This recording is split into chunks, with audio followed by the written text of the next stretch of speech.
leaky vent pipe. We're doing a major roofing tear-off and re-roof job here in Sylvan Lake, and we're getting to the flashing that's around the vent pipe.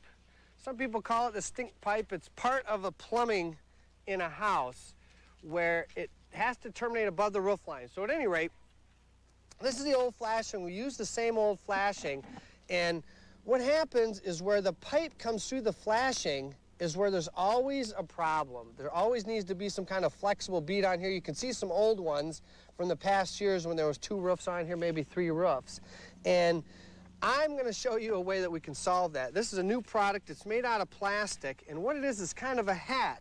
It goes right over the top of this because this is our main problem area, and water can leak right down in there and ruins the walls down inside and causes a real problem. A lot of times they'll leak around there. This little hat slips right on over. You can see it. This slips in the pipe and it flashes right onto it. Now this particular one is just made out of a good heavy PVC plastic. Has a cut line down here depending on what pitch your roof is. This is a 412 pitch roof that I got, so I cut right along the line in here. You can see it's got a 312 pitch. So it's pretty self-explanatory, and they cost probably about $10. You can get them at a roofing wholesaler, or maybe your local hardware store or building center should have them. And they just plop right over here, because all the other flashing is okay. If I can get this one on here. But you're just trying to cover over this seam.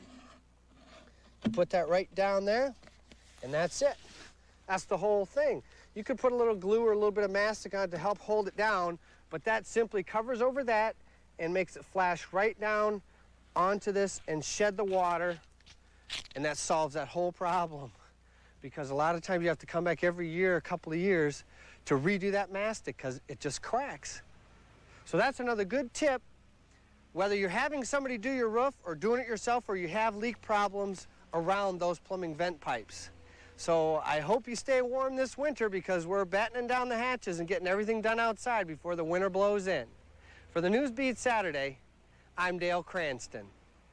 All right, Michael Ann, there's a project you can do. It just involves putting something over the vent. I think that's very doable. If you have a question for Dale, he's the guy to answer it. Just send it to WDIV 550 West Lafayette, Detroit 48226. And if he uses your question on the air, you get a T-shirt. He really didn't make that look easy. All you have to do is put the cone over the vent. I think you can do that. Well, I'm basically against getting on the roof, though.